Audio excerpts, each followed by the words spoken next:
करीबन गुरु जी। नमस्कार नमस्कार आप गुरु जी। सभी लोगों को नमस्कार। प्रणाम गुरु जी। नमस्कार। नमस्कार गुरु प्रणाम जी। प्रणाम गुरु जी। प्रणाम प्रणाम गुरु जी। प्रणाम प्रणाम गुरु गुरु जी। जी। प्रणाम। प्रणाम गुरु जी। प्रणाम गुरु जी। प्रणाम गुरु जी। प्रणाम। प्रणाम सर। कुलकर्णी साहब से शुरुआत करते हैं आज के सेशन की। जी। नमस्ते गुरु जी। नमस्कार गुरु जी, नमस्कार। ये मेडिकल एस्ट्रोलॉजी के बारे में एक क्वेश्चन था मेरा। लास्ट हाँ क्लास में आपने D1 और D9 दृढ़ दृढ़ दृढ़ कर्म के बारे में बोला।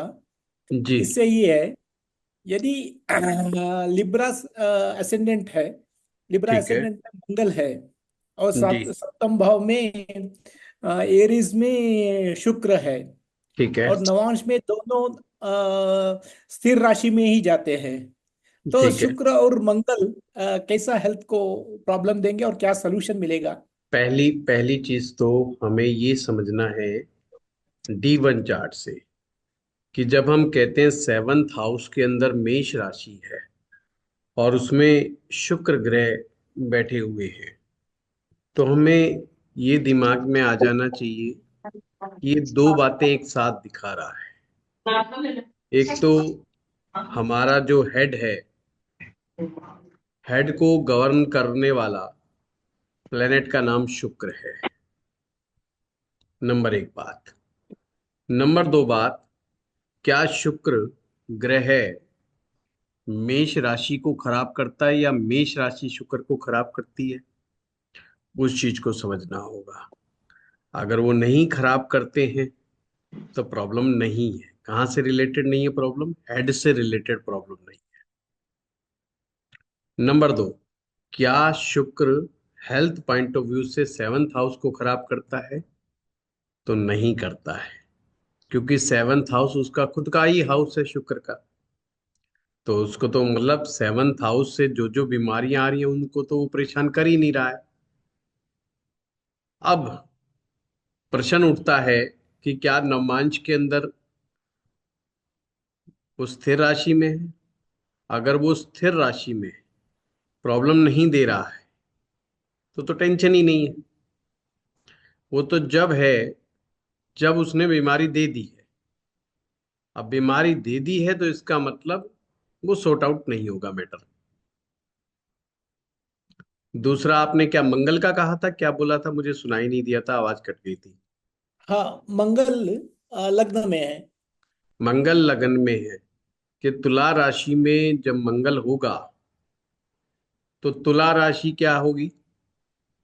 तो मैंने जो बताया था, तुला राशि कौन से शरीर के ऑर्गन्स को रिप्रेजेंट करती है? और बिलो नेवल मंगल ग्लैंड।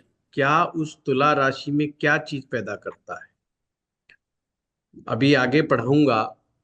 शुक्र जो है जल तत्व कारक है, पर मंगल अग्नि तत्व कारक है। अग्नि, करेक्ट। हाँ। तो जो तुला राशि है, जब इस पर मंगल तत्व यानी कि अग्नि तत्व आता है तो ये दिखाता है कि यहाँ पर पित्त की समस्या है। पित्त को हमें याद रखना है कि पित्त का दुष्प्रभाव हमारे शरीर के किस किस भाग पर पड़ता है। तो बाल से शुरू हो जाया करो। बाल, स्किन, हमारा पूरा गट हेल्थ, और फिर उसके बाद पूरा यूरिनरी सिस्टम। तो यानी कि यहाँ पे चांस है कि व्यक्ति को पेशाब में गर्मी आना, किडनी में स्टोन डेवलप होना। अब स्टोन क्यों मैंने बोला, पथरी क्यों बोला? क्योंकि मंगल ही पथरी को दिखाता है। मंगल ग्रह के बिना स्टोन डेवलप नहीं होगा। चाहे गाल ब्लैडर हो, चाहे गुर्दा हो, पत्थर बनेगा जब ही जब मंगल सही ढंग से काम नहीं करेगा। तो इसे याद रखना, जब मंगल सही काम नहीं करेगा तो ही पत्थर बनेगा बॉडी के अंदर। अगर मंगल सही काम करेगा तो फिर ऐसे आदमी को हम कहते हैं कंकड़ पत्थर हजम आदमी, कि जो मर्जी खा ले उसको कोई भी दिक्कत नहीं होगी। वह है कंकड़ पत्थर हजम आदमी। इसलिए जिन लोगों का मंगल फेवरेबल होता है, मंगल ताकतवर होता है, पर ताकतवर भी और फेवरेबल भी दोनों बातें एक साथ बोली है मैंने। ऐसा नहीं कि वो ताकतवर हो जाए और फेवरेबल ना हो, फिर तो दिक्कत दे देगा। तो ऐसा आदमी जो मर्जी खा लेता है, पी लेता है, वो सब कंकड़ पत्थर सब हजम कर लेता है, उसका डाइजेशन बहुत स्ट्रांग होता है। और कारण एक और भी है। आप साइकिक रूप से देखो, साइकोलॉजिकल, जिन लोगों का मंगल अच्छा होगा उनको एक्सरसाइज करने की, या मेहनत करने की, या पहलवानी करने की आदत होगी। इन तीन चीजों में से एक चीज जरूर होगी। या तो शरीर बनाने पे लगे रहेंगे, मतलब हेल्थ कॉन्शियस बहुत होंगे, कोई ना कोई भाग दौड़ करते रहेंगे, या वो मेहनत बहुत करेंगे। अब दोनों ही बातें जो होंगी तो खाना पीना तो वैसे ही पच जाएगा। जब खाना पीना पच जाएगा तो स्टोन डेवलप होने का चांस ही नहीं बनता है। स्टोन डेवलप होने का मतलब है कि खाया पिया नहीं पच रहा है, हम मेहनत नहीं कर रहे हैं। दो बातें हो रही है, या तो हम मेहनत कम कर रहे हैं या खाया पिया नहीं पच रहा है, तो स्टोन डेवलप हो जाएगा। तो हम ये कह सकते हैं कि इनको यूरिन में गर्मी आना, यूरिन में कभी कभी सम टाइम इन्फेक्शन होने के chance, some time, not always, but तुला राशि में मंगल है, वो डिस्टर्ब कर सकता है, तो सम टाइम, कभी कभी, चांस कम है, पर कभी कभी स्टोन भी डेवलप हो सकता है। अब ये है कि अगर ये हो गया, अगर ये हो गया तो ये बार बार होगा। पर ये बार बार होगा कि नहीं होगा, ये कौन डिसाइड करेगा?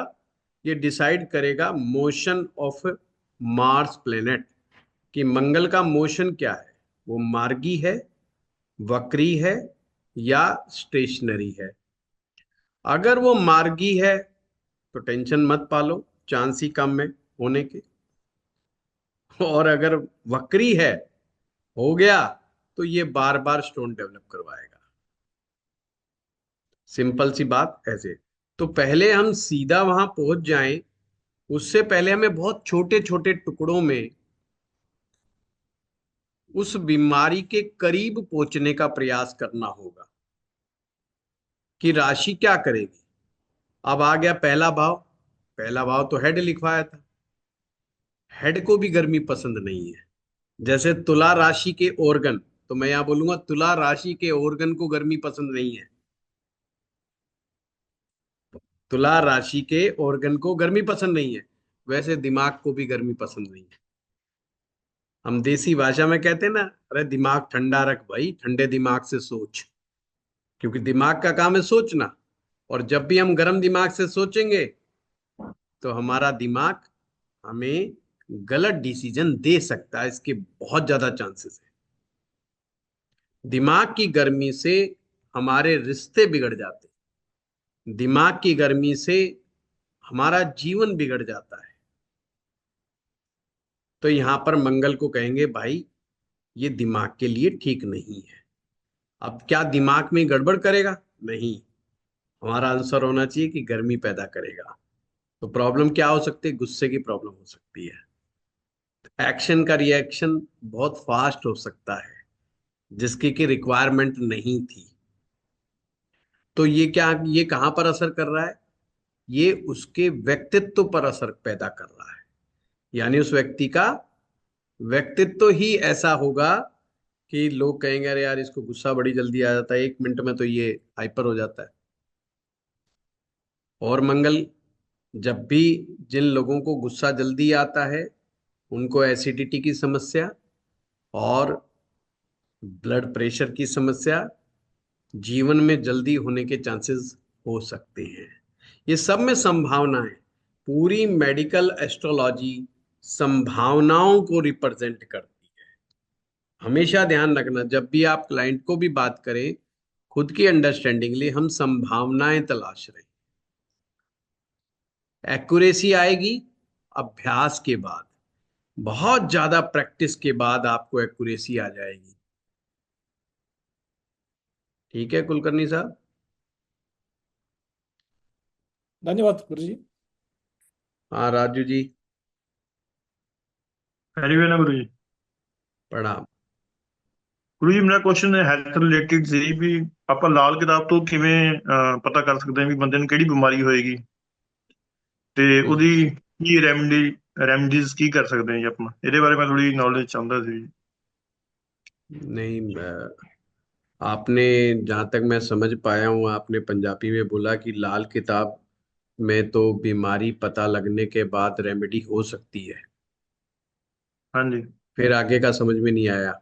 मैं हिंदी प्रश्न क्या? हिंदी में ट्रांसलेट करता हूँ सर। नहीं नहीं, मेरा मुझे क्वेश्चन ये था कि पंजाबी में आपने जल्दी बोला इसलिए नहीं समझ में आया। मैंने हाँ, पंजाबी बड़ी चंगी समझ लगती है। ना हैं? ठीक है। मैं ठीक है समझ सर। सकदा, मैं बोल नहीं सकदा तो की गल होगी? ਤੁਸੀਂ नहीं ठीक है। ਦੱਸੋ। हाँ जी सर, मेरा क्वेश्चन ये था कि हम लाल किताब से कैसे देखें, बीमारी को कैसे चेक करें, जैसे किसी को अस्थमा है या सीओपीडी बड़ा या आसान कुछ। है। हाँ लाल जी। किताब नाम ही आसान है हाँ ना? जी। देखो, अस्थमा का जिक्र करा। हाँ जी। अस्थमा की जब भी बात आएगी तो चंद्रमा और चौथा भाव की बात आएगी। हाँ जी। चौथा भाव में देखो किसी पाप ग्रह की जड़ तो नहीं, और चंद्रमा पीड़ित तो नहीं। दो चीजें देख लो तो चांस है अस्थमा बनने के। एक चीज और बताई गई है अस्थमा के लिए, वो है गुरु का पीड़ित होना लाल किताब में। क्योंकि लाल हाँ जी। किताब कहती है गुरु ग्रह ऑक्सीजन है। आपकी बॉडी जब प्रॉपर तरीके से ऑक्सीजन नहीं ले पाती है और लंबे समय तक नहीं ले पाती है, साथ में आप गलत खान पान भी करते रहते हो, आपकी श्वास छोटी होती रहती है, श्वासों पर ध्यान नहीं देते, तो अस्थमा डेवलप हो जाता है। अस्थमा डेवलप होने के पीछे बाहर का एटमॉस्फेयर भी बहुत हद तक काम करता है। अगर आप दिल्ली में रहते हो तो अस्थमा होने के चांसेस ज्यादा हैं। अगर आप उत्तराखंड में रहते हो, पहाड़ों में रहते हो, नदियों के किनारे पर रहते हो, तो आपके चांस कम है। तो बाहरी कारण भी होता है और आंतरिक कारण भी होता है। खराब बृहस्पति को, खास करके जब बृहस्पति का संबंध राहु से बन जाए। राहु को लाल किताब ने जहरीला धुआं कहा है। यानी कि जहरीला धुआं अगर हाँ जी। ऑक्सीजन में मिल जाएगा तो फेफड़ों को खराब करने वाला होगा। और एक तरह से ये भी फेफड़ों का ही रोग है, जिसे हम श्वास रोग बोल देते हैं। हमारी ऑक्सीजन बृहस्पति है, हमारा जो सांस लेने का पूरा सिस्टम है वो चंद्रमा है, वो मून है। ठीक है। हाँ जी। हाँ। और साइकोलॉजिकली देखें तो जिनको प्यार नहीं मिलता, या जो महसूस करते हैं कि हमें प्यार नहीं मिला, उनकी श्वासें धीरे धीरे दूषित हो जाती है या छोटी हो जाती है। तो दिल्ली में रहने वालों को प्यार कुछ ज्यादा करना चाहिए अगर उन्हें हाँ इस जी। पोल्यूशन से बचना है तो। और दिल्ली वाले सबसे ज्यादा झगड़ा कर लेते हैं। अब ये मत कहना मेरी वाइफ दिल्ली की है तो इसलिए मैं कह रहा हूँ। हैं? नहीं ठीक। हैं? अभी ठीक तो है सुन सर। नहीं रही है। हाँ ठीक है। जी। हाँ, और अच्छी बात है, मेरा प्रोग्राम देखती भी नहीं है। हाँ सारे देखते हैं सर ਅਸੀਂ। हैं? और तो मेरे दिल्ली मदर। दिल्ली वाले जो है ना, झगड़ा जल्दी कर लेते हैं। हाँ तो जी। उन्हें झगड़ा नहीं करना चाहिए, हाँ क्योंकि जी। पहले ही पॉल्यूशन बाहर बहुत है। तो हाँ जी। दिमाग का पोल्यूशन की आवश्यकता नहीं है। तो चंद्रमा, बृहस्पति और चौथा भाव, इस कॉम्बिनेशन को हमेशा याद रखें। जब ये तीन चीजें एक साथ डिस्टर्ब हो जाती हैं तो अस्थमा या फेफड़ों का रोग या सीओपीडी का रोग होने के चांसेस बन जाते हैं, या फेफड़े खराब होने के चांसेस बन जाते हैं। और मेडिकल एस्ट्रोलॉजी में जैसे बताया है वो सूत्र आप यहाँ लाल किताब में भी लगा सकते हो। हाँ जी। लाल किताब भी चौथे भाव को क्योर ही मानती है। प्राणायाम, दब के प्राणायाम करो तो प्राणायाम ही हमें बचा सकता है ना? आम जो अच्छे प्राणायाम करने वाले लोग हैं डेली का, या जो हाँ जी। प्लेयर्स हैं, खिलाड़ी हैं, उनके फेफड़ों की कैपेसिटी 4 से लेके 4.5 लीटर तक होती है। और जो कभी कभी प्राणायाम करने वाले होते हैं उनकी 3-1 लीटर हो जाती है। हाँ महिलाओं की थोड़ी और कम होती है। और दिल्ली में रहने वाली महिलाओं की 1 से 1.5 ही मिलती है। पुरुषों की 2 से ढाई बड़ी मुश्किल से मिलती है। तो जैसे कोरोना में वही बचे हैं जो ढंग से जिनकी कैपेसिटी, लंग्स की कैपेसिटी ठीक ठाक थी, कि घुस गया कोरोना, फिर भी वो उनके फेफड़े झेल गए, बड़ा बहुत। क्योंकि देखो ऑक्सीजन तो एक सीमित मात्रा में है ना, हाँ जी। पूरी एयर में जो हम एयर खींच रहे हैं दबा दब दबा दब, उसमें ऑक्सीजन तो कितने परसेंट है, बहुत थोड़ी है। हाँ जी। अगर आपके पास फेफड़ा ही बड़ा है, मतलब उसकी कैपेसिटी स्ट्रांग है, तो हाँ जी। ऑक्सीजन को भी ज्यादा इनहेल भी कर सकता है और उसको होल्ड भी कर सकता है। बिल्कुल। तो कुंभक प्राणायाम जो होता है, ये बड़ा बेनिफिशियल है फेफड़ों की हेल्थ के लिए। वैसे तो कुंभक प्राणायाम पर रिसर्च हुई है, ये शुगर की प्रॉब्लम, बीपी के लिए मना कर देते हैं, पर अगर अच्छे एक्सपर्ट गुरु के अंडर में रहते हो तो वहां पर भी कर सकते हैं। नींद की समस्या, बड़ी बड़ी बीमारियों की समस्या को दूर किया जा सकता है कुंभक के द्वारा। कुंभक बल, शरीर को बल देने की प्रक्रिया का नाम है। जब आप फेफड़ों को बल देते हैं, ताकत देते हैं, और इस पूरे यूनिवर्स में एक ही चीज है जो सब चीज को चला देती है, वो है बल, वो है बल। ताकत। और लाल किताब बल को मानती है गुरु, कि गुरु में बल है, गुरु में ताकत है। तेज, ओज और बल, तीन चीजें होती हैं, तेज, ओज और बल। ये आयुर्वेद का सिद्धांत बता रहा हूं। तेज तो मिलता है अपने को सूर्य से, और ओज होता है शुक्र के अंदर, और बल होता है गुरु के अंदर। समझ गए? हाँ कुंभक जी। के द्वारा आप ऑक्सीजन को होल्ड करते हैं। जितना लंबा होल्ड करने की कैपेसिटी डेवलप करते रहते हैं, उतने ही आपके फेफड़े मजबूत रहते हैं, तो ये बीमारी नहीं होती। हमेशा ध्यान रखिएगा, ज्योतिष में प्रेडिक्शंस उसी के ऊपर आप सटीक कर सकते हो जो एक नंबर का नालायक है, कर्मठ पुरुष। हाँ, मैं बड़ा स्पष्ट कह रहा हूं, कर्मठ पुरुष प्रेडिक्शंस को फेल करने में बहुत तेज होता है, और वो कर सकता है।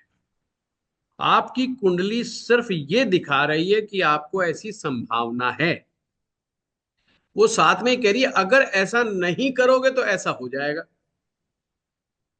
अगर किसी का चंद्रमा पीड़ित है, चौथा भाव पीड़ित है, गुरु पीड़ित है, तो इसका मतलब है तुम्हें फेफड़ों की समस्या, श्वास का रोग, अस्थमा का रोग जल्दी होने के चांस हैं। बिल्कुल। अब वो लग गया कुंभक करने, वो लग गया प्राणायाम करने, वो सुबह शाम लगा पड़ा है, तो भैया कभी होगा भी तो कम मात्रा में होगा, और कम दवाइयों से गुजारा चल जाएगा। तो उसने प्रेडिक्शन को फेल कर दिया कि नहीं करा? हो सकता है जो बिल्कुल। 24-25 साल में होने वाला रोग हो, वो जाके उसको 45-50 साल की उम्र के बाद हो। और बिल्कुल। हम एकदम से हाइपर होकर के कुंडली देखते हैं, उसके ऊपर चढ़ बैठे, वो उसी समय उतार देगा, मेरे तो कुछ भी दिक्कत नहीं है। हो गई ना बिल्कुल। समस्या? तो हमेशा ध्यान रखो। इसलिए वैदिक ज्योतिष का बड़ा प्यारा सूत्र है कि लगन का लॉर्ड, ऑलवेज चेक लगन का लॉर्ड। क्योंकि लगन का लॉर्ड ही डिसाइड कर देता है कि आप कितने बड़े पुरुषार्थी हैं, आपकी बिल्कुल। सोच क्या है। वो आपकी सोच के अनुसार जीवन चलेगा। अब देख रहे होंगे आप, जो भी लोग कह रहे हैं हम करोड़पति बना देंगे, हमारे उपाय से ज्योतिष करोड़पति बना देती है, अरबपति बना देती है, लाखों लाख रुपए बना आ जाते हैं फटाफट फटाफट, उनके वीडियो रील्स बड़ी चल रही हैं। हाँ जी। इसका मतलब ये वीडियो चलना बड़ा खतरनाक है, यानी हिंदुस्तान की जनता गुमराह है। उन्हें पता ही नहीं कि ज्योतिष में ये सब चीज नहीं है। बिल्कुल। ज्योतिष तो अलग एंगल से सोच रहा है, या ज्योतिष यानी आपके ऋषि, वो तो बिल्कुल अलग एंगल से सोच रहे हैं। वो कह रहे हैं पहली प्रायोरिटी, जब भी आप ज्योतिषी के पास जाएं तो ये चेक करें कि आपकी सोच कैसी है। उस सोच में तो कुछ इलाज नहीं करना उस सोच का कुछ। पहली चीज है बिल्कुल। सोच। उस सोच में आपके सपने भी आ जाते हैं, आपके ड्रीम्स भी आ जाते हैं, आपके कर्तव्य भी आ जाते हैं। पहली चीज है आपकी सोच। दूसरी क्या चाहिए आपको ज्योतिष से?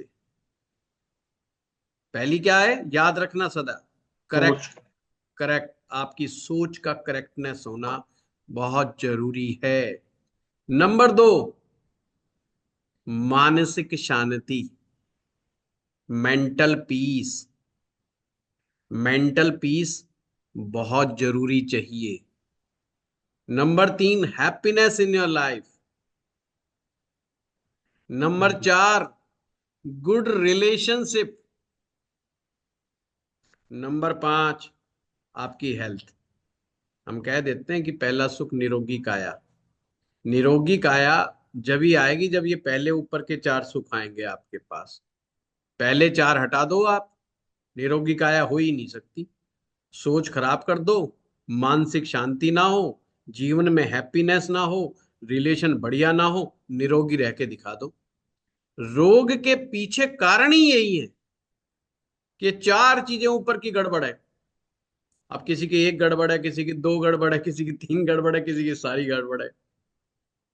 अब वो निरोगी काया कैसे रख सकता है? निरोगी काया रख ही नहीं सकता। और फिर लास्ट बिल्कुल। में जब रिलेशनशिप हो लेता है, उसके बाद है पैसा। और अगर इसको वन बाय वन अगर हम लिखना शुरू कर दें तो आप हैरान हो जाओगे। जिसके ऊपर के स्टेप कंप्लीट हो रहे हैं उसके पास धन की कोई कमी नहीं। उस आदमी से पूछो, क्या तुम गरीब हो, क्या वो अमीर हो, वो एक ही बात कहेगा। या तो कहेगा मेरा गुजारा बढ़िया चल रहा है, या कह रहा मेरे पास कोई कमी नहीं।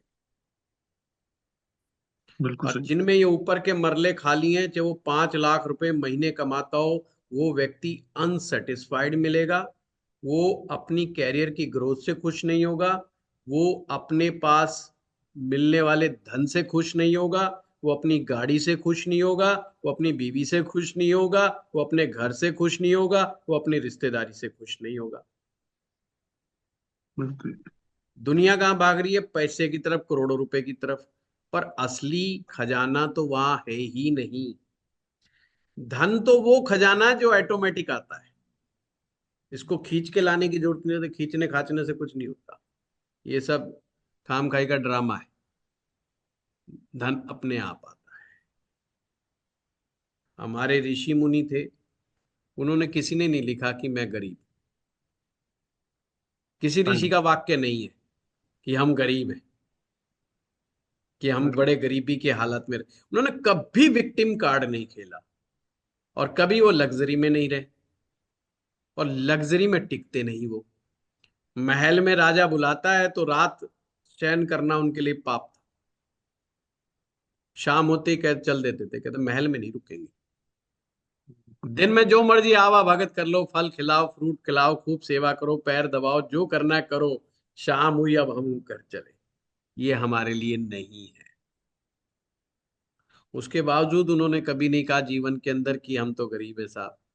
किसी ऋषि का वाक्य नहीं है कि हम गरीब हैं, हमारी माली हालत खराब है, हमारी मदद करनी चाहिए, हमारी समाज को मदद करनी चाहिए, सोसाइटी को हमारी मदद करनी चाहिए। वो उल्टा हमेशा उनका सोच क्या रहती है, हमसे बोलो, हम क्या तुम्हारी मदद करते हैं। जो भी उनके आश्रम में आता था हर एक को कहते, बताओ बेटा क्या चाहिए तुझे। उनके मुंह से एक ही चीज निकलती थी, बता तुझे क्या चाहिए। इसका मतलब ये बात कौन कह सकता है? भाई जिसके पास रुपया पैसा दौलत होगी, जो अमीर आदमी तो ये बात बोल सकता है कि मैं बता तेरे को क्या इतना चाहिए। भी हो गए। गरीब आदमी बोल सकता है? गरीब की झोपड़ी नहीं। में जाओ, वो कहेगा बताओ महाराज क्या चाहिए आप? वो नहीं बोल सकता। हाँ जी। तो वो कहाँ से आ रहा है? वो सोच से आ रहा है। ऋषि की सोच ही इतनी है। उसको विश्वास ही अपने ऊपर इतना है। उसको अपने भगवान पर, अपनी साधना पर, अपने मंत्र पर, अपने ज्ञान पर, अपने जीवन पर इतना ओवर कॉन्फिडेंस है कि पूछो मत। वो राजा से बोल देता है बता तेरे को क्या चाहिए। वो राजा से बोल देता है बता क्यों आया, आया क्यों तू आश्रम में, बता तेरे को आज क्या चाहिए, किस लिए आया है तू। जो राजा को कहने की ताकत रखता है। अब कभी आप इमेजिन करके देखो, इस लेवल की सोच ला करके देखो, बीमारी अपने आप भग जाएगी। हाँ जी। तो लाल किताब में बड़े प्यारे प्यारे सूत्र हैं, बहुत प्यारे प्यारे सूत्र हैं, और वो पर इतने बड़े गहरे हैं उन दो दो लाइनों के ऊपर एक एक क्लास हो सकती है, इतने बड़े गहरे, बड़े प्यारे सूत्र लिखे हुए हैं। हम्म। ठीक। अभी एक कल वीडियो आया है, तो हमारे स्टाफ में चर्चा हो रही थी, वो बोले जी क्या जो है कि 8वें गुरु में ऐसा क्यों लिखा है कि साधु शमशान में बैठा हुआ है, पर उस साधु ने अपना सर राख से भर लिया है। अब इसका हाँ जी, इतना मैं। गहरा था हम्म, कि बहुत, मुझे 1 घंटा लग गया समझाने, इतना लंबा था। कि हमारा शरीर पंच तत्व से बना है, और हमारी राख पंच तत्व है, उसमें पांचों तत्व है। तो प्रतीक है इस बात का। यानी गुरु 8वें में बैठ गया तो क्या है, हम ज्योतिष में कहते रहे गड़बड़ हो गई, गुरु तो कमजोर हो गया, 8वें में बैठ गया। ये गुरु उसी का कमजोर हो गया जिसको पंच तत्व का ज्ञान नहीं है। साधु बैठा है शमशान में, इसका क्या मतलब है? शमशान में बैठने वाला साधु हमारे वैष्णव की तरह नहीं होता है, जो कहे आज एकादशी का त्योहार, आज एकादशी है, मैं तो सिर्फ फलाहार करूंगा। नहीं, शमशान में बैठने वाला साधु कहता है जो भी है अवेलेबल जंगल में, वो सब मेरा है, मेरा किसी से विरोध नहीं। प्रकृति ने जो दिया है, भगवान शिव ने जो दिया है, वो ग्राह्य है, ग्राह्य के मैंने स्वीकार्य है, वो मुझे स्वीकार है। वेज है तो भी स्वीकार है, नॉन वेज है तो भी स्वीकार है, जो अवेलेबल है वो स्वीकार है। उसको हम समझ ही नहीं पा रहे। इसलिए जिनका गुरु 8वें में बैठा है, उनको वेज और नॉन वेज से कभी प्रॉब्लम नहीं होती। अक्सर ये लोग जो है आपको नॉन वेज खाते हुए मिल जाएंगे, ड्रिंक करते हुए मिल जाएंगे, फिर हमें कहते हैं गुरु खराब है, ने देख लिया 8वें में बैठा है। अरे भाई, वो 8वें में बैठ के वो ऐसा कर क्यों रहा है, तुम समझो बात। फिर दो चीज बनती हैं, या तो आदमियों कई हजार करोड़ का आदमी मिलेगा आपको, या बिल्कुल रोडपति मिलेगा। अब जिसके पास वो परम ज्ञान आ गया वो करोड़पति बन जाएगा, जिसके पास नहीं आया वो रोडपति मिलेगा। ऐसे ही लाल किताब ने ना हर एक की चाबी, हर ग्रह की हर भाव में एक चाबी पकड़ाई है, एक नुक्ता पकड़ाया है। अब नुक्ते को कोई समझ गया तो जीवन में उसको आनंद आ जाएगा, नहीं समझा तो परेशान रहेगा। तो ठीक। ऐसा नहीं है राजू जी कि वैदिक में ही आएगा, ये लाल किताब में भी है। बीमारियों को देखने का तरीके भी हैं, उसमें टीबी का योग भी लिख रखा है, उसमें अस्थमा का योग भी लिख रखा है। बस आजकल की हिसाब से उसको लिखना जरूरी है, थोड़ा सा समझना और समझाना जरूरी है, बस फर्क इतना है। ठीक है। और हमें भी वैसे ही समझाना पड़ता है जैसे आजकल जनता समझना चाहती है।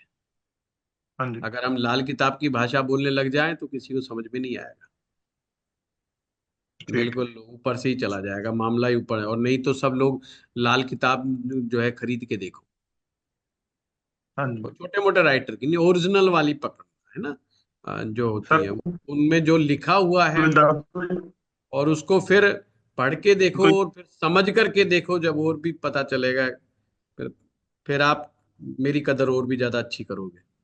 नहीं, मैं पढ़ रहे हैं सर, मैं पढ़ता हूँ ये, वो मेरे पास है बुक सर। है ना? ये- हाँ। हाँ। चलो रेणु चलो, दुबे जी।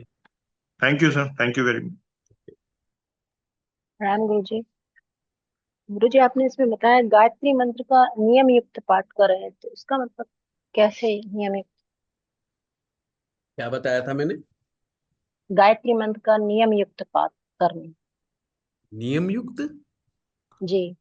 नहीं, मैं समझा नहीं, कि दोबारा बोलिए। आपने मतलब विशेष रूप से नियम युक्त गायत्री मंत्र का पाठ करना चाहिए, नियमित तो बोला होगा, नियमित। नियमित मतलब डेली, अच्छा। With punctuality. हम्म, पंक्चुअलिटी से करना है, मतलब नियम तोड़ना नहीं है, नियमित रूप से मतलब है डेली करना है। ये नहीं आज अच्छा। मूड नहीं है तो आज नहीं करेंगे, आज फिल्म आ रही है तो आज फिल्म देखेंगे, आज तो पंचायत का जैसे सीजन 3 आ रहा है तो वो आज पंचायत सीजन 3 देखेंगे, वो नहीं करना। और जैसे अगर कोई एक्सपायर हो जाता है या कुछ भी, तो ऐसे गैप हो जाता है, तो फिर उसके लिए? अगर उसके घर में ही हो गया तो जी, घर कुछ पे समय ही के जैसे। लिए छोड़ देना चाहिए। जी। हाँ, वो असोच हो गुरु। जाता है उसमें। जिसके घर में बच्चा हुआ है जिसके घर में जी मृत्यु हुई है, जन्म और मृत्यु के समय कुछ दिनों के लिए छोड़ा जा सकता है, साधना को बीच में रोका जा सकता है। जी गुरुजी। मुझे और पितृदोष के उपाय में जैसे त्र्यंबकेश्वर में करा लेते हैं, कई लोग कहते हैं करा लिया है और पितृदोष 2 से 3 जगह से बन रहा हो तो ये तो सीवियर हो गया, तो हम्म। ये तो उतना असर नहीं करेगा ना, तो उसके लिए तो करना चाहिए हर महीने, या जैसे वो उस होता है आदमी को वो। बार बार याद दिलाना पड़ता है पितृदोष शांति क्या चीज है, पहले समझ लो। उस आदमी को बार बार याद दिलाया जा रहा है कि ना तो तुमने ढंग का काम कर रहे हो, ना तुम्हारे बड़े बुजुर्ग ढंग का काम करके गए। जी जैसे हमें बीमारियां फ्री गिफ्ट के अंदर मिलती हैं, अपने बाबा दादाओं से, नाना नानी से, मामा मामी से, इनसे हमें जो बीमारियां मिलती हैं, परदादा परदादाओं से जो हमें बीमारियां मिलती हैं, वैसे ही हमें ये सब चीजें मिलती हैं। जैसे हम उनके मकान पे कब्जा कर लेते हैं, उनके सामान पर कब्जा कर लेते हैं ना, लठ ले लेके बैठ जाते हैं, कोई लठम लठ से काम नहीं चलता तो कोर्ट में भी पहुंच जाते हैं। तो जब हम उनके ऊपर पूरा हक जताते हैं, तो वैसे वो बीमारियां भी दे देते हैं। तो पितृ दोष का मतलब ये है कि तुम्हारे बुजुर्गों ने कोई ढंग के काम नहीं करे इस समाज में। पितृ दोष का ये मतलब भी है कि तुम्हारे बड़े बुजुर्ग तुम्हें सही संस्कार भी नहीं देके गए। अब तुम याद करो कि तुमने जो तुम्हारे बुजुर्गों ने उल्टे सीधे काम कर लिए, तुमने नहीं करने। तो पितृदोष शांति के लिए अक्सर उपाय क्या बताए जाते हैं? उपाय बताया जाता है गायत्री मंत्र का जप। क्यों बता रहे हैं? क्योंकि गायत्री मंत्र में शक्ति है, बल है, कि वो तुम्हारे पूर्व जन्म के पाप, इस जन्म के पाप और तुम्हारे पूर्वजों के द्वारा किए गए पाप, तीनों तीनों को समाप्त करने की ताकत गायत्री मंत्र रखता है। भागवत भागवत का ध्यान करना, भागवत कथा का श्रवण करना, भागवत कराना, भागवत का प्रचार प्रसार करना। अब भागवत का प्रचार प्रसार करेंगे, उसका श्रवण करेंगे, तो वो क्या है? वो भगवान के ही तो चरित्र हैं, और भगवान के चरित्र में शिक्षाएं हैं, और वो शिक्षाएं बताती हैं कि अच्छा जीवन कैसे जीना है। यानी कि हमें अच्छा जीवन जीना ही नहीं आता, इसलिए ऋषियों ने कहा इनको भागवत सुनाओ थोड़ा। जीना तो इनके बाप दादाओं को भी नहीं आता था ढंग का। इनके बाप दादा भी जमीन पे कब्जा करते फिर रहे थे, बेईमानियां करते फिर रहे थे, और ये भी पट्टे, इनके अंदर भी डीएनए वही है, करेंगे तो ये भी गड़बड़। तो इससे बेटर है कि तुम इसको थोड़ा कष्ट दो, ताकि ये याद करें उनको, बड़े बुजुर्गों को, तो उनको एक याद बनी रहे। और जब हम पितृ शांति कराते हैं तो वहां एक क्षमा होती है कि हमें माफ करो, हमसे जो गलतियां हो रही है वो माफ करो, और जो तुमसे गलतियां हुई हैं वो हम नारायण से माफी मांगते हैं कि इनकी गलतियां नारायण माफ करो। ये पितृदोष है, तो एक बार में काहे को उनको सारी जिंदगी करना चाहिए। ये तो गिनती वैसे ही बना दी कि 3 बार 5 बार 6 बार कर लो। ने बोला एक बार करा है त्र्यंबकेश्वर में, अब तो सब ठीक होना चाहिए। मैंने कहा ऐसा नहीं होता, तो हाँ। हर साल कराना चाहिए फिर, या फिर जाकर। जब ही तो कहते हैं हमारे द्वारा किए गए कर्म हमारी पीढ़ियों तक को भी परेशान कर जाते हैं। इसलिए बहुत सोच समझ के कर्म करना चाहिए। कर्म में कुशलता बड़ी आवश्यक है। हम सोचते हैं कि कर्म में कुशलता, जो हम काम कर रहे हैं उसमें कुशलता, यानी कि जो भी हम एक्शंस ले रहे हैं वो इतना सटीक होना चाहिए कि ना तो वो नया कोई नेगेटिव कर्मा क्रिएट करे, और ना ही हमारी पीढ़ियों के लिए कोई नया नेगेटिव कर्मा क्रिएट हो जाए। वो सब नहीं होना चाहिए। ठीक है। जी गुरु जी, धन्यवाद। हाँ, चारू राठी जी। प्रणाम गुरुजी। गुरुजी, एक मुझे मंगल की स्थिति को अगर नवमांश में समझना है, तो एक तो मंगल हमारे कारक कारक तत्व को अगर हम साइड में रखते हैं, मंगल के कारक तत्व को भाई या प्रॉपर्टी के अलावा, वो कहाँ की लॉर्डशिप लेता है। उसके अलावा अगर मंगल आपके D9 चार्ट में उच्च का हो गया या स्वराशि का हो गया, तो हम मंगल को की स्थिति को कैसे समझें।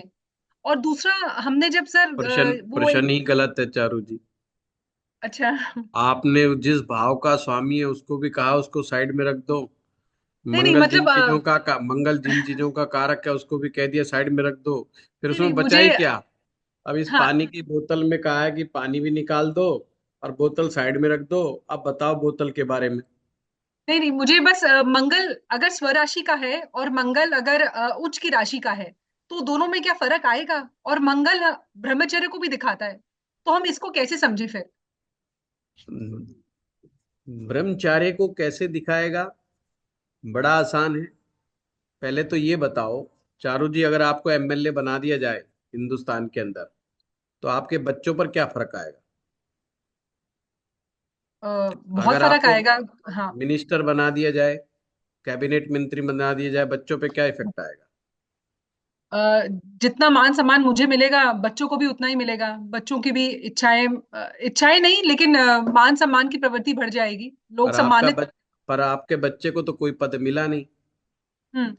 लेकिन बच्चों पे फर्क आएगा उसका, क्योंकि अगर माँ बाप में कहीं ना कहीं अगर मान सम्मान मिलता है, तो बच्चों पे आता ही है उसका असर थोड़ा बहुत माँ तो। बाप पे, किस पे। माता पिता पे फर्क आएगा कुछ।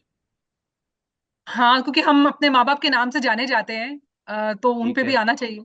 हस्बैंड पे आएगा। हस्बैंड पे भी आना चाहिए। नहीं आएगा, पूरा डरा डरा फिरेगा, हाँ। छुपा छुपा फिरेगा।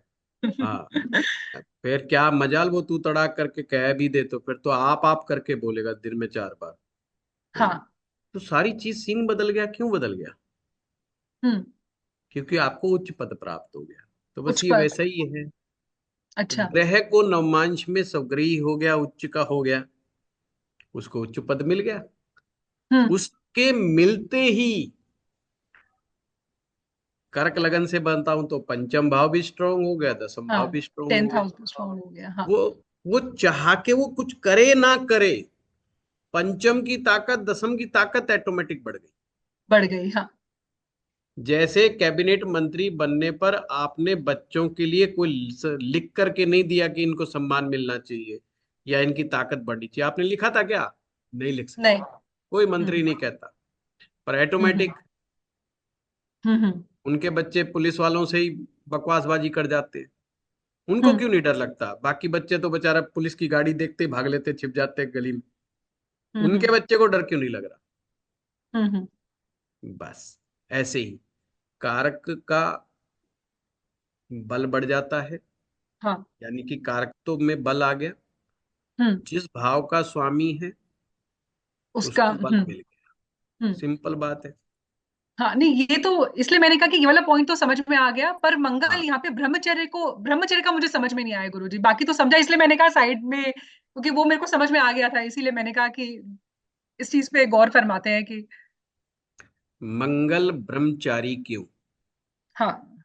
बहुत सिंपल बात है। बल से ही ब्रह्मचर्य प्राप्त होता है और ब्रह्मचर्य से ही बल प्राप्त होता है, ये दोनों एक दूसरे से वेल कनेक्टेड है। बड़े आराम से समझना इसको, एक दूसरे कल वेल कनेक्टेड है। हम्म। जब हम शरीर की शक्तियों को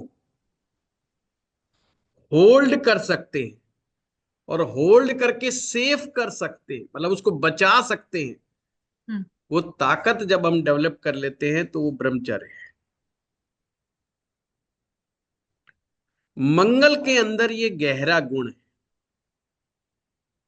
मंगल अपनी ऊर्जा का प्रयोग किसी उद्देश्य के लिए करना चाहता है और उस उद्देश्य में ढेरों काम है उसके पास,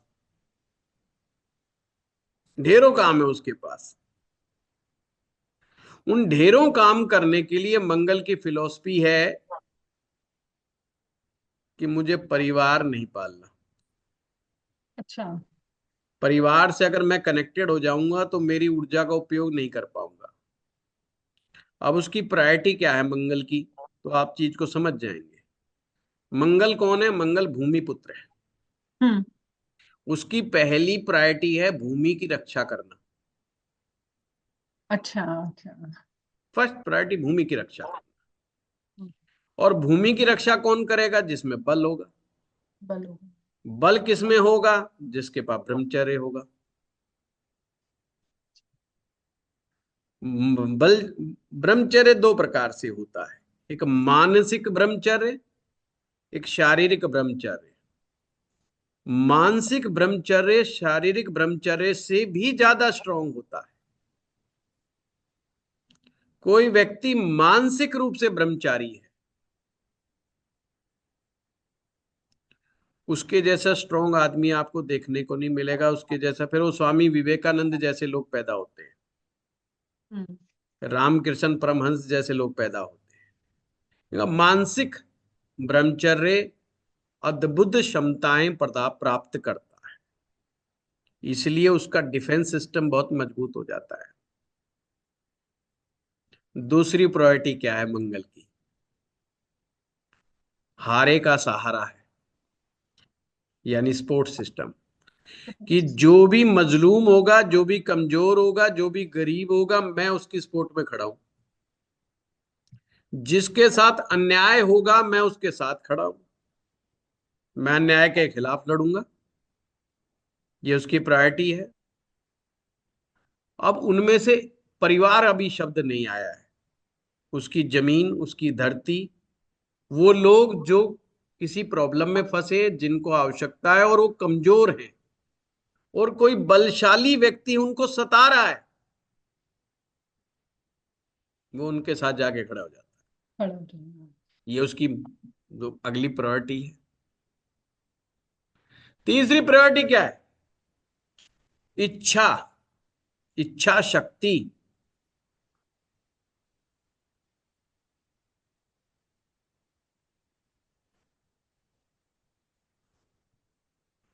हमारी इच्छा शक्ति को बलवान बनाने की ताकत भी मंगल से ही आ रही है। अब कहीं नहीं लिखा हुआ कि मंगल प्रेमी है, मंगल आवारा है? क्योंकि ये सब कार्य करने के लिए उसे डिसिप्लिन चाहिए, उसे पंक्चुअलिटी चाहिए। जिस व्यक्ति में डिसिप्लिन नहीं होगा, जिस व्यक्ति में पंक्चुअलिटी नहीं होगी, वो व्यक्ति जीवन में बड़ा काम कर ही नहीं सकता। ये उसकी पहचान है। अब जो डिसिप्लिन में रहेगा, अब प्रेमिका ने लव लेटर लिख के कह दिया आ जाइयो इतने बजे भाई, वहां चलना है, आज तो पिज्जा पार्टी करेंगे हम, शाम को मिलना है। अब उसको वो एक्सरसाइज का टाइम है, उसको उसको तो बल प्राप्त करना है। वो दंड बैठक लगा रहा है, उसने तो टारगेट लिया है आज 200 दंड मारूंगा। और प्रेमिका कह रही है आ जाओ पिज्जा खाने, वो आ जाएगा? उसके पास दो ही काम, या तो प्रेमिका को छोड़ दे या बल को छोड़ दे। मंगल को बल से विशेष स्नेह है, मंगल को बल से विशेष स्नेह है। मंगल बिना बल के नहीं रह सकता, इसलिए मंगल हर समय प्रयास करता रहता है कि कैसे मैं बल प्राप्त करूं। अब बल चाहे एक्सरसाइज करने से आए, चाहे ब्रह्मचर्य से आए, वो मार्ग ढूंढता है बल प्राप्त करने का। जब ब्रह्मचर्य से धारण करने से भी बल प्राप्त हो रहा है, तो मंगल कहता है मैं तो ये भी कर लूंगा। हम्म ठीक है। बिगड़ा हुआ मंगल, ध्यान रखना, बिगड़ा हुआ मंगल ही स्त्रियों के प्रति क्रूरता करता है, रेप जैसी घटनाएं को हम्म अंजाम देता है, और अपने ब्रह्मचर्य को तोड़ बैठता है। अब ब्रह्मचर्य का मतलब शारीरिक मिलन से नहीं है। ये लोग, हम बड़े मिसकंसेप्शन का शिकार हैं। ब्रह्मचर्य, चर्य मतलब आचरण, आ- आचरण। ब्रह्म का आचरण करने वाला व्यक्ति, ब्रह्मत्व का आचरण करने वाला व्यक्ति। मंगल कौन है? क्या जाति है मंगल की? मंगल तो ब्राह्मण है, भारद्वाज गोत्रीय ब्राह्मण। गोत्र क्या है मंगल का? भारद्वाज गोत्रीय है। हाँ, आप हैरान हो जाओगे। उसका धर्म क्षत्रिय है, मतलब उसका रक्षा करना। क्षत्रिय क्या था, एक गुण है क्षत्रियता। हमने उसको जातियों में भेद जरूर दिया, जब हम घुसते हैं ना उसमें बड़ी गहराई में, जब पता चलता है ना। मेष राशि वर्ण के क्षत्रिय, पर खुद वो तो भारद्वाज गोत्री ब्राह्मण है। तो ब्रह्म का आचरण करने वाला व्यक्ति, यानी कि जो नियम है, नियम क्या है कि एक पत्नी व्रतधारी, कि जीवन में एक पत्नी को, एक स्त्री को वर्ण किया और सारा जीवन भर उसके साथ बिताने का उसने वचन लिया। मंगल वचन का बड़ा पक्का होता हम्म। है ना, वचन का बड़ा पक्का होता है। इसे लाल किताब तो इसे सिंह कहती है, शेर कहती है। मंगल और बुध साथ में आ जाए, है ना, तो कह देती है तो बकरी की और शेर की लड़ाई होगी। तो उसको शेर कहा है, क्योंकि वो वचन का पक्का है। जिसका मंगल अच्छा होगा वो कभी भी कमजोर पर अटैक करने में अपना शोहरत नहीं समझता। अगर कोई व्यक्ति शादीशुदा है, शादीशुदा व्यक्ति भी, पुरुष हो या स्त्री, ब्रह्मचर्य का पालन कर सकते हैं। ब्रह्मचर्य का पालन करने का मतलब ये नहीं कि दोनों अपना शारीरिक मिलन नहीं करेंगे, शारीरिक मिलन करेंगे पर नियमों के अनुसार करेंगे। और उसके जीवन में, जीवन का मतलब मस्तिष्क में कोई अन्य स्त्री नहीं हो, वही ब्रह्मचर्य। हाँ, तो मैं इसका मतलब गलत समझी।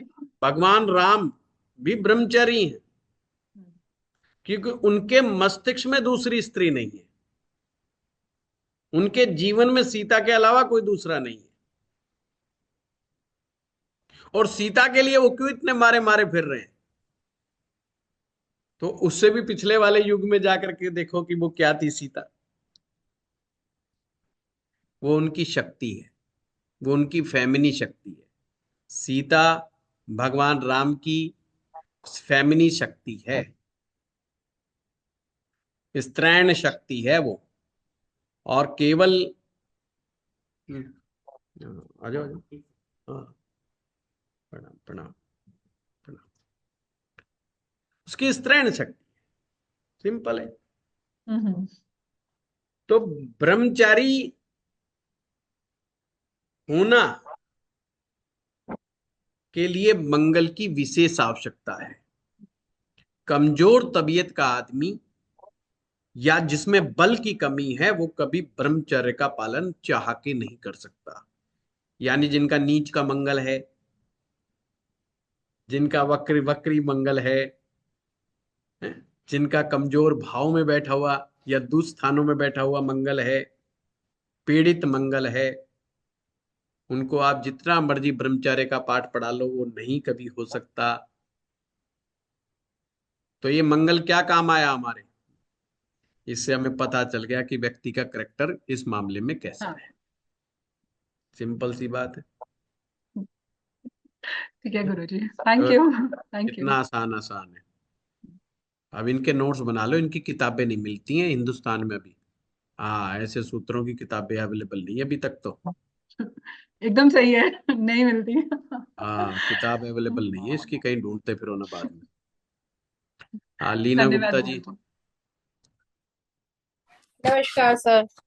नमस्कार। सर मैं बस ये पूछना चाह रही हूँ कि जैसे हम वैदिक के अकॉर्डिंग देखते हैं, किसी को अगर स्टोन पहनाना है, भाग्य का स्टोन या कैसे, तो त्रिकोण वाले जो लॉर्ड होते हैं उनके हम स्टोन रिकमेंड करते हैं। बट त्रिकोण वाले लॉर्ड भी अगर त्रिक भाव पे बैठ जाते हैं तो उस हम्म केस में क्या हमें स्टोन रिकमेंड करने चाहिए या नहीं करने चाहिए? एक एग्जाम्पल के तौर पे अगर लेते हैं, तुला लग्न की कुंडली है और बुध 12वें स्थान में बैठ गया। जब हम बच्चों को ड्राइंग सिखाते हैं ना छोटी छोटी क्लासों में, जी तो बच्चा जैसा मर्जी पाकिस्तान का नक्शा भी बना देता तो तालियां बजाते थे कि बहुत बढ़िया ड्राइंग बेटा, वाह जी शाबाश। जी हाँ, पर जब मेरे जैसा व्यक्ति ड्राइंग बनाता तो उसमें 10 कमियां निकाल देंगे। जी ये गुरु जी अभी बनानी नहीं आई, गुरु जी है जी ये देखो, ये जी नाक कहाँ जा रही है इसकी, हाथ कहाँ जा रहा है इसकी, टांग कहाँ जा रही है। जी। तो शुरुआत के अंदर जो है ना बहुत छोटी छोटी छोटी छोटी छोटी चीजें करी जाती है। हम्म तो ज्योतिष के विद्यार्थियों को जिनसे नहीं रुका जा रहा था, हम्म नग बताओ जी, नग बताओ। तो किसी समझदार पंडित जी ने काम करा, उनको लगा दिया 1 5 9 पे। जी बोला अब मेरा पिंड छोड़ो। जी पर ये कोई सही तरीका नहीं है। जी। ये कोई सही तरीका नहीं है। तरीका हम्म क्या होना चाहिए? सबसे पहले जब भी रतन धारण करने की बात आए, हम्म ये मैस नंबर 1 क्या इसकी आवश्यकता है? हम्म।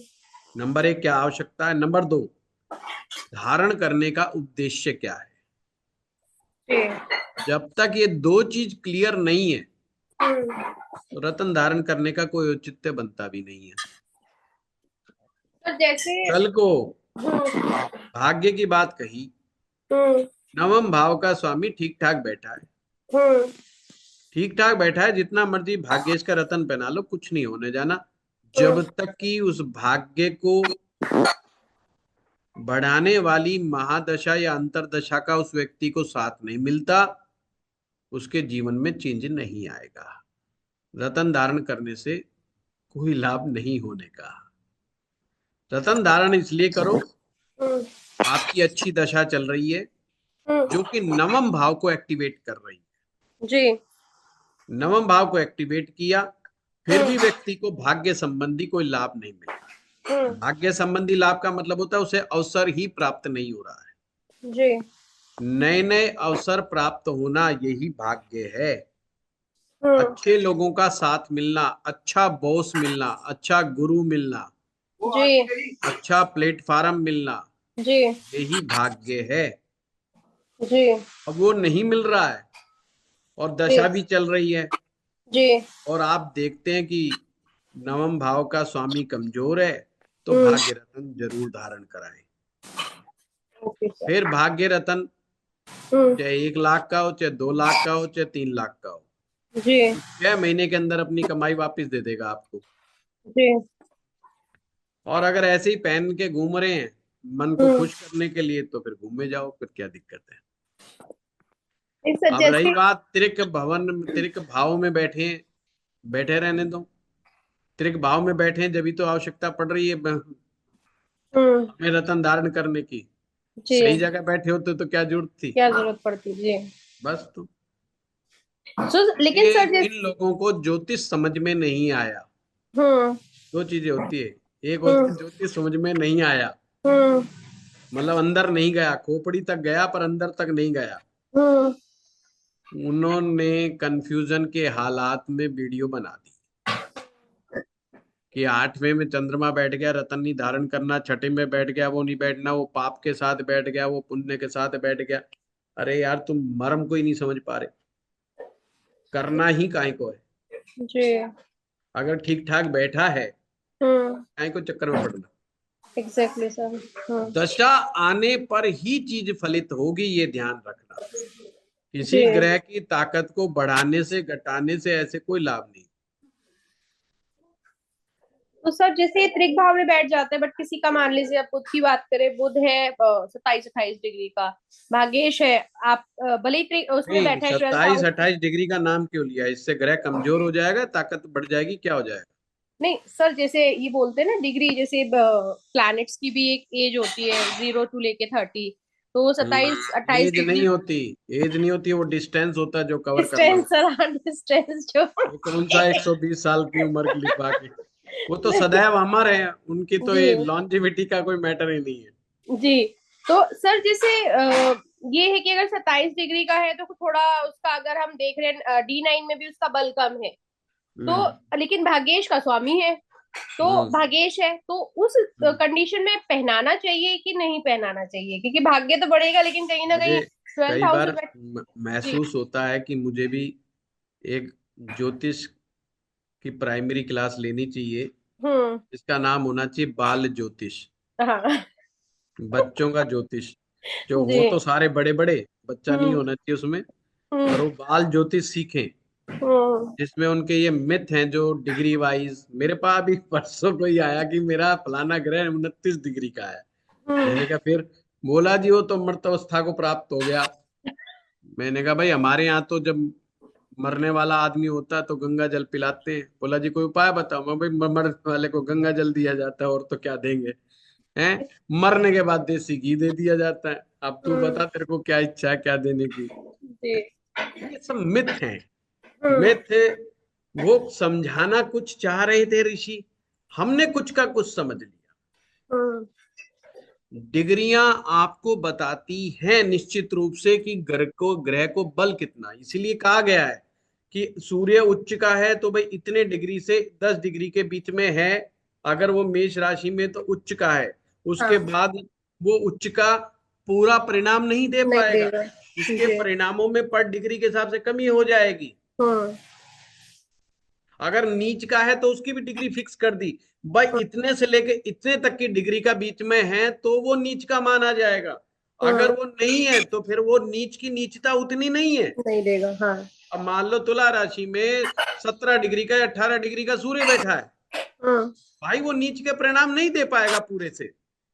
वो कहेगा मेरा बाप तो बिल्कुल ठीक बैठा है। डिग्री इस काम आती है। हम्म। और हमने मृत अवस्था और वो अवस्था वो भी समझाने का एक तरीका था, एक वे था।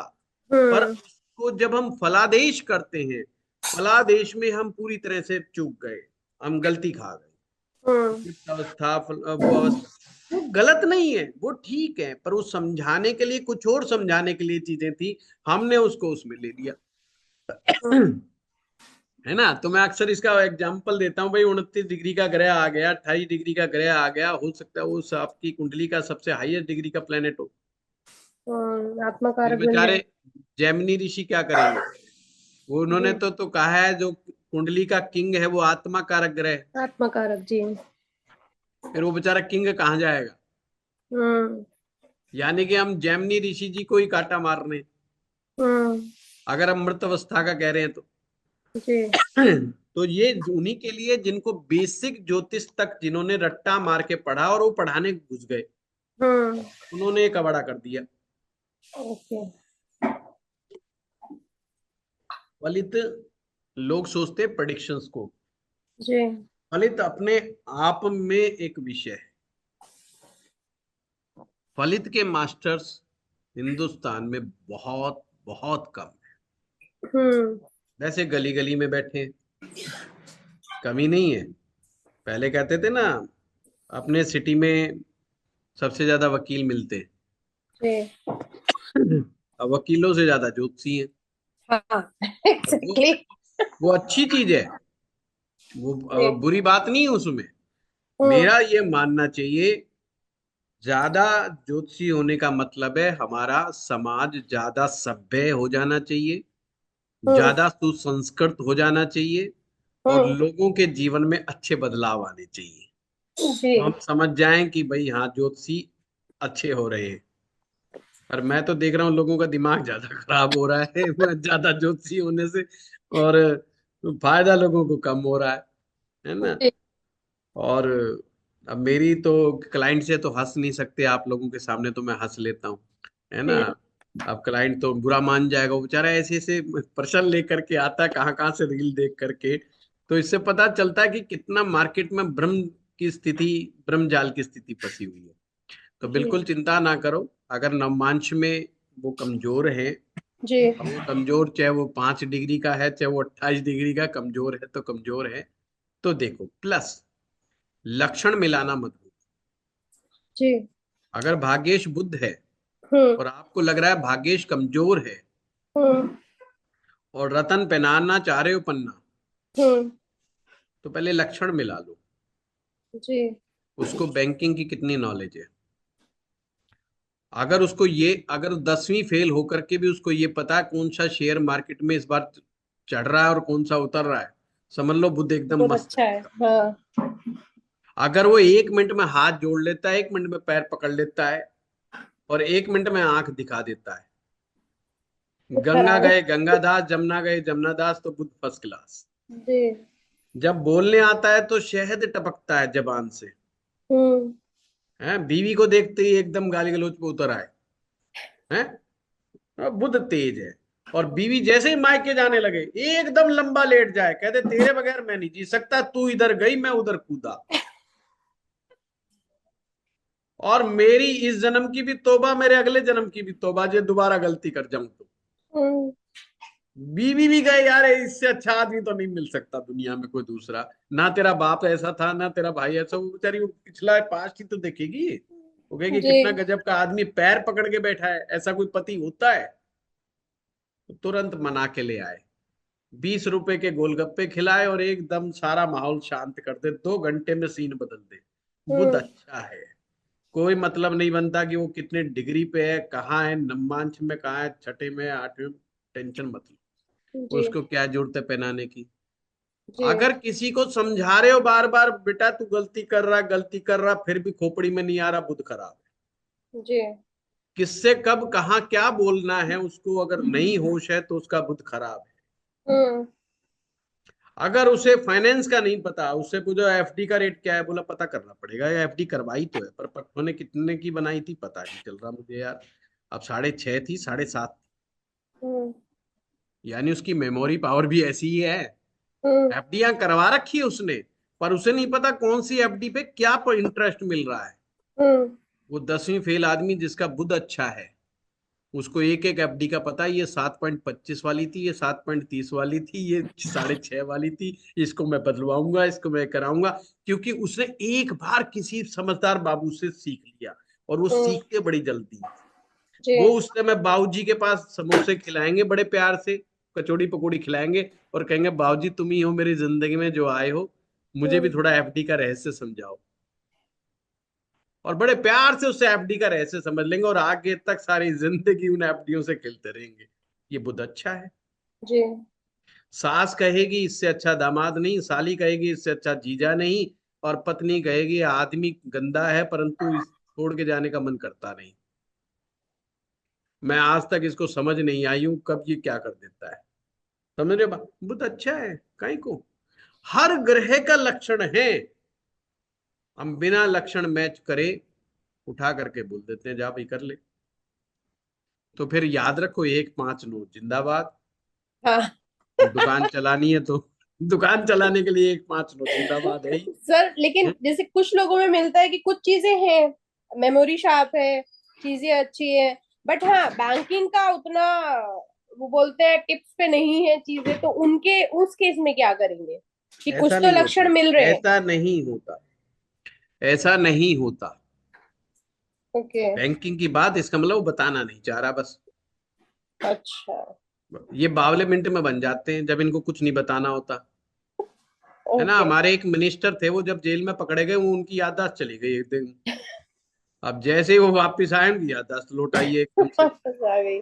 हाँ तो हो जाता है, ये सब बुद्ध का चक्कर है। वही फाइनेंस के चक्कर में ही अंदर थे। जी। तो जो फाइनेंस के चक्कर में अंदर होता है उनकी याददाश्त ऐसे ही आती जाती रहती है। तो ये मत सोचो, अगर वो समझदार है, होशियार है, मैंने सारे लक्षण बता दिया आपको अंदर जी। खाते से। जो फाइनेंस में डील कर रहा है ना, हम्म। बुद्धि उसका कैसे कमजोर हो जाएगा। एग्जैक्टली। ठीक है सर, थैंक यू। अगर कोई व्यक्ति आपको कहता है जी आपके हिसाब में 913 रुपये 75 पैसे बन रहे हैं, और आप कहते हो 910 ले ले, वो कहता है जी 914 दे दो, बुद्ध उसका अच्छा है। वो 25 पैसे का उसी का नुकसान करके मानने को तैयार है, अपना 75 पैसा कम करने को तैयार नहीं है। सामने वाला कह रहा है 3 रुपए 75 पैसे में फर्क ही क्या पड़ रहा है, वो कह रहा है ना जी बहुत फर्क पड़ रहा है, मैं तो पहले ही गरीब आदमी। उसके जान को फर्क पड़ रहा है, वो बुद्ध प्रधान आदमी है। अब मत बोलो कि वो जानबूझ के नहीं बता रहा मेरी एफडी कितनी है। ठीक है चलिए, सभी का हो गया। हाँ जतिन पोखरियाल, जतिन तुम बंद करके पड़े थे आज, इसलिए तुम्हारा सबसे लास्ट में लगाया है। मैं प्रणाम ध्यान रखता हूँ, शुरुआत में कैमरा बंद था। प्रणाम गुरुजी। प्रणाम प्रणाम। मेरे सवाल कंबस्ट प्लैनेट के रिलेटेड है। तो हाँ हाँ।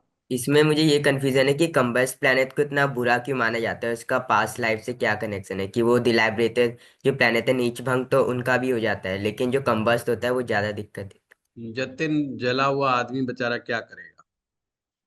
कंबस्ट का मतलब समझो क्या हुआ, शुद्ध हिंदी में कंबस्ट में जो जल गया है, जिसने सूरज के खिलाफ जा करके सूरज के नजदीक आने की कोशिश कर ली है। सूरज कहता है कीप डिस्टेंस, है ना, अब मोदी जी आए कभी आपके उधर, तो जोश में आके उनके नजदीक जाने की कोशिश मत करना। हाँ, नहीं, कई हैं बीच में लठैत खड़े होते हैं, वो कर देंगे सही। एक बार आई के गुजराल साहब थे या पता नहीं कौन प्रधानमंत्री थे, एक बेचारा स्कूटर वाला उनके काफिले में आ गया था, तो लठों से पीट पीट दिया था उनको, वो उसकी डेथ हो गई थी, तो जब बड़ा मुद्दा उठा था। देखो साहब, सूरज है राजा, उसको एक स्पेसिफिक डिस्टेंस के बाद अगर कोई भी प्लेनेट उसकी तरफ मूव करेगा तो वो जल जाता है, और जले हुए ग्रह को ही कंबस्ट ग्रह कहा जाता है। अब आपके कहीं हाथ पे खुदा ना खास्ता कोई जरा सा जल जाए किसी भी कारण से, और उसको कोई जरा सा टच कर दे, कपड़ा भी लगेगा ना, कपड़ा भी लगेगा ना, तो बड़ा पीड़ा होगी। और पीड़ित व्यक्ति क्या करता है, वो हर जगह से उसी को बचाता फिरता है, बस कि कोई टच ना हो जाए। उसका सारा फोकस कहाँ गया? जले हुए पार्ट के ऊपर। तो ऐसे ही व्यक्ति की हालत हो जाती है, जिसका जो ग्रह कंबस्ट हो जाता है, उस ग्रह के गुण कंबस्ट हो गए, मतलब जल गए, और उसका सारा फोकस उस जले हुए पार्ट पर हो जाता है, तो जिससे वो लाइफ को ढंग से जी नहीं पाता। इसलिए कंबस्ट प्लेनेट को अच्छा नहीं माना जाता। अंग्रेज पहले क्या करते थे, गरम गरम रेत के ऊपर, गरम गरम रेत के ऊपर आदमी को नंगा करके लेटा देते थे, ताकि किसी चीज से जलाएंगे तो साफ दिखाई देगा। और रेत से क्या होगा? रेत से दिखाई नहीं देगा स्किन, पर क्या होगा, उसके जो अपर टिश्यूज हो जाते हैं वो सारे जल जाते हैं उसके बेचारे के। अब उसकी हालत ऐसी होती है, वो कपड़ा नहीं पहन सकता उस शरीर के ऊपर, और कोई हाथ नहीं लगा सकता उसको। हो गई ना समस्या उसकी जान को। अब उसको पेन भी उतना ही दे दिया जलाने के बराबर, और वो बाहर से दिखाई भी नहीं दे रहा। इसलिए जो भी व्यक्ति दुखी है वो दुख बांटता है, और सुखी व्यक्ति सुख बांटता है ना। नोट लुट लोगों को नोट लुटाते हुए कब देखते हो आप? शादी में। हैं? शादी में। शादी में। अब शादी दुख का विषय है कि सुख का विषय? सुख का। सुख का। किसके लिए? जिसकी शादी हो रही है कि जिसके जो नोट लुटा रहा है? दोनों के लिए। ना, जिसकी हो रही है उसके लिए तो दुख का विषय है। हो भी सकता है, अब दुख कितना बड़ा है वो बाद में पता चलेगा। जो लुटा रहा है उसके लिए सुख का विषय है, वो कह रहा है मेरी टेंशन खत्म हुई, वो इसलिए लुटा रहा है।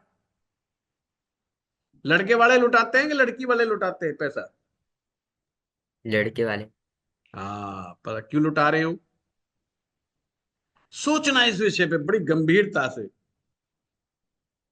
उसको सुख का एहसास हो रहा है। लड़के वाले, एक तो दहेज मिला है उसको, वो इसलिए भी तो राजी है। ऊपर से उसको लड़की मिल गई, दहेज भी मिल गया, वो खुश है। लुटाने वाला बाप होगा, भाई होगा, चाचा हो, उनको कुछ ना कुछ मिला इसलिए खुश है। खैर, मजाक की बात। सुख आदमी बांटने में बिलीव करता है, दुखी आदमी छीनने में बिलीव करता है। दुखी आदमी विक्टिम कार्ड खेलता है बार बार, और वो चाहता है देखो देखो मेरा जल गया है, देखो देखो मेरा जल गया है। वो सबको बताता है देखो देखो मेरा जल गया है। और कमाल की बात है, कोई किसी का दुख सुनना नहीं चाहता, है ना। हमें भी पैसे दुख सुनने की तो मिलते हैं बाबू, क्योंकि समाज तो सुनना नहीं चाहता, परिवार तो सुनना नहीं चाहता कि उसका दुख क्या है, तो लोग फिर हमें पैसे देते हैं कि तुम सुनो।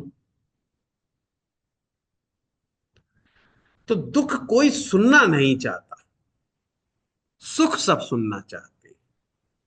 सक्सेस स्टोरी सुनाना शुरू कर दो, यूट्यूब पे एक चैनल शुरू करो, मेरी सक्सेस स्टोरी। और या आपकी नहीं हो तो अपने दुनिया की सक्सेस स्टोरी बताना लग जाओ, लाखों लाखों व्यूज आ जाए। फिर एक चैनल और बनाओ दूसरी साइड में, जिसमें दुखों की कहानियां बताओ। वो जा रहा था, उसकी टांग टूट गई, उसका टांग कट गया, वो मर गया, वो सुसाइड कर गया।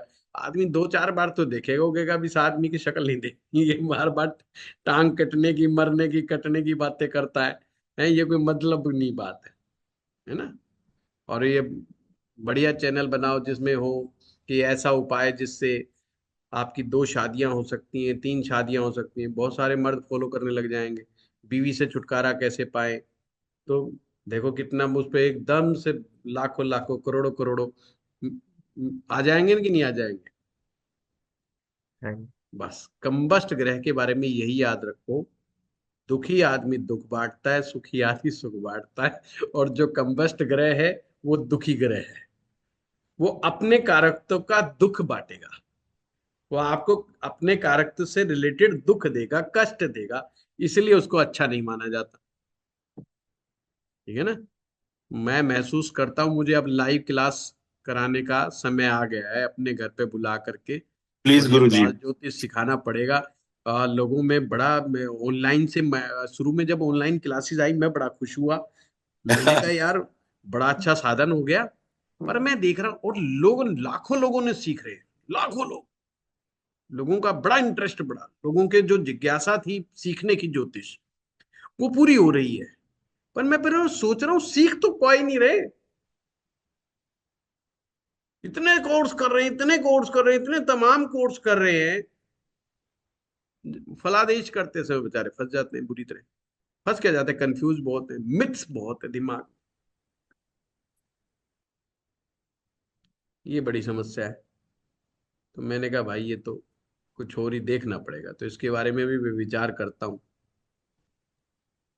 ठीक है। प्लीज गुरु जी। चलिए धन्यवाद आप सभी लोगों का। पर बस एक दुख होता है कि सारे तो आ नहीं पाएंगे, जो होंगे दिल्ली एनसीआर के वही पहुंच लेंगे। सर बाकियों के लिए वेबकैम लगा देंगे सर, बाकियों अच्छा के लिए हाँ। लाइव टेलीकास्ट कर देंगे। हाँ यस, गुड सजेशन, गुड जी सजेशन, ये तो पॉसिबल। हम फिर शनि शनि कंबस्ट होता। हाँ तो सिद्धार्थ जी से जो है सीखना पड़ेगा इस विषय में। बिल्कुल सर, बिल्कुल मैं आपके साथ बैठ के इसको प्लान हाँ करता हूँ नहीं, सर। सिद्धार्थ जी आए थे, सिद्धार्थ जी ने बताया था इनका स्टूडियो है बहुत अच्छा, और दिल्ली में इनका स्टूडियो है और काफी अच्छा, इन्होंने मुझे कहा भी था। अ, जरूर सिद्धार्थ जी की सेवाएं लेंगे उस मामले में, कैसे क्लास बिल्कुल में सर, बिल्कुल। वेबकैम लगाते हैं। मुझे वैसे एक्सपीरियंस नहीं है वेबकैम लगाने का, फिर भी आप लोग बताएंगे तो जरूरी। एक्सपीरियंस तो मेरा लाइव क्लास मतलब ऑनलाइन कराने का भी नहीं था, वो भी मुझे स्टूडेंट ने सिखाई थी कि जूम मीटिंग चलाते कैसे। हम्म। नहीं सर, कर देंगे सर, बिल्कुल करेंगे सर। ठीक ठीक, चलो धन्यवाद आप सभी लोगों का, आप लोग आए। समिता जी धन्यवाद रह गई, दीजिए। हाँ समिता जी आप बताओ क्या, डॉक्टर समिता। प्रणाम sir and thank you so much for everything. बस कुछ पूछना चाहती थी सर, इन दिनों कभी निकट भविष्य में आपका लाल किताब का लाइव कोर्स आएगा? अलबत्ता मैंने रिकॉर्डिंग्स भी लेके इतना देख नहीं पाती, पर कोशिश करना चाहती हूँ कि आप तो सर अपूर्व, जो भी सीखूंगी वो बहुत अच्छा है लाइव, लेकिन जूम पे क्योंकि आना तो बड़ा मुश्किल होता है। लेकिन आप बताएं सर, आपने प्लान किया हुआ है क्या इन दिनों में कोई? देखो अभी तो दिमाग में स्मिता जी है नहीं, अभी तो दिमाग में दो तीन चीजें मेडिकल घूम रही हैं। एस्ट्रोलॉजी चल रही है। है जी। And sir medical medical astrology चल रहा एस्ट्रोलॉजी है और एक अभी कोर्स चल रहा है, अभी तो उसको पूरा संपन्न करना है। वो कोर्स चल रहा है जो उसको लाल किताब वाले को तो टारगेट है मेरा फरवरी तक कंप्लीट करने का। और है। अभी उसको ज्यादा ज्यादा क्लास दे करके मैं उसको कंप्लीट करना आई चाहूंगा नो अभी। योर टेम्परामेंट, आप इतने समग्र गुरु हैं कि आप पांच, यू आर नॉट कंसर्न मैं ये भी कर लूं वो भी कर लूं, यू आर अमेजिंग। मेरे पास तो शब्द नहीं है। मेरी अपनी एक फ्रेंड है बॉम्बे से, she has joined today and I have been telling कि प्लीज सर का अटेंड करो, and she is mesmerised, is writing in chats. तो सर वाकई में पहली चीज तो मैं अपनी योग्यता को कहूं कि मुझे, जब मैंने रिकॉर्डेड लिए तो मुझे देखने चाहिए, और फिर भी मैं पूरी कोशिश करती हूँ। मेरे पास जो समय होता है सर, कॉन्स्टेंटली मैं सुन ही रही होती हूँ और रस ले रही होती हूँ। न केवल वो आपके सर यूट्यूब पे भी जो लाल किताब संबंधी वीडियोस है ना, they are so outstanding that उसके सीता नोट्स जी बनाते जाए तो भी समझ। ये बड़ी बात नहीं है, हम जब यहाँ पे हमारे लाइव चलती थी, जब भी क्लास खत्म होती थी मैं ही बोलता था कि भाई जी सर। जाओ, क्लास पूरी हो गई है, आज इतना समय हो गया है। वो लोग आंख बंद करके पड़े रहते थे, मैं कहा उठाओ भाई इनको। हैं। सर सच तो ये में अक्सर मैं तो हो आपको जाता है हर बार कभी कभी। बोलती हूँ सर। हैं। इसलिए फिर आप हमारे लोग यहाँ पे आप चाय पिलाने का वो था कि भाई इनको चाय बीच बीच में देते रहो, नहीं सोच आ जाएंगे काम खाई के। हैं। ठीक। सच में चलिए सर, नहीं नहीं, ये तो धन्यवाद बिल्कुल आप। ऐसा लगता है मुझे कि जैसे कोई डिस्कोर्स चल रहा है, और ये कोई वो वाला नहीं सर, सो प्रैक्टिकल, सो वेरी इसीलिए हमने वाइज। ये संडे का प्रोग्राम रखा है, इसीलिए है कि इसमें कोई डिजाइन नहीं हो, कोई पैटर्न नहीं हो, कोई बाउंडेशन नहीं हो, कोई लिमिट नहीं हो, कोई व्यक्ति कहीं से भी क्वेश्चन पूछे, ना उसे लाल किताब की हो, ना वैदिक हो, ना पराशर हो, कहीं से कोई सूत्र पूछे, कोई मंत्र के बारे में पूछे, उपवास के बारे में पूछे, रतन के बारे में पूछे, तो कहीं कोई लिमिट नहीं होनी चाहिए। तो और ये मेरे ऊपर भी लिमिट नहीं होनी चाहिए कि आज इतना करवाना है। तो मैं खुल करके बोल, और जिस दिन मैं समझता हूँ कि जिस दिन मैं खुल करके बोलता हूँ उस दिन मैं भी बहुत अच्छा महसूस करता हूँ और ज्यादा अच्छा बोल पाता हूँ, ऐसा मुझे लगता है। और जब हमारा मुझे सद्भाग्य है कि आप कोई चीज मिले। पूरी करवाने का मेरे ऊपर प्रेशर होता है तो मैं पूरा क्या, मैं आधा भी नहीं बोल पाता हूँ। तो हमारे यहाँ पर एक परंपरा थी, तो मैं जब ऊपर से अपनी सीढ़ियों से चल करके आता था तो स्टूडेंट बात करते थे, वो कहते थे आज क्या कराएंगे, तो दूसरा स्टूडेंट कहता है आज गुरुजी की जो मौज आ जाए वो कराएंगे। मतलब जो जो जो टॉपिक चल जाएगा वही हो जाएगा है। तो गुरुजी के साथ ये तो है नहीं कि भी D12 चार्ट आज तो किताब से पढ़ के नहीं आए, D24 चार्ट नहीं पढ़ के आए तो कैसे कराएंगे, या D10 के ऊपर चर्चा कैसे करेंगे, या कंबस्ट के बारे में कैसे पूछे, है ना। और ऐसा कोई कमरा नहीं है कि किताब पीछे से ला करके मैं कहूँ अभी आ रहा हूँ रुक जाए, किताब राउंड मार रहा हूँ, मैं भी कंबस्ट में भी देख आता हूँ। तो वो सब हमारे यहाँ सीन नहीं है। तो तो बड़ा मजा आता है संडे की क्लास में। पहले तो मुझे लगा कि पता नहीं क्या होगा क्या नहीं, पर अब मुझे भी आनंद आने लगा है ना। तो चलो बहुत बढ़िया, आप सभी गजब, लोगों का हमारा बहुत तो धन्यवाद। सद्भाग्य है जो तो आपको जुड़े हैं। आप संडे को गजब की आते हैं, बात। अपना बहुमूल्य समय निकाल करके आप संडे को आते हैं, आपका बहुत बहुत धन्यवाद। सर प्रणाम प्रणाम मेरा गुरुजी। बहुत गुरुजी। पैसा है, प्रणाम आपको प्रणाम गुरुजी। बहुत अच्छी प्रणाम ओके, गुरुजी। थैंक यू प्रणाम सो गुरुजी। Much sir.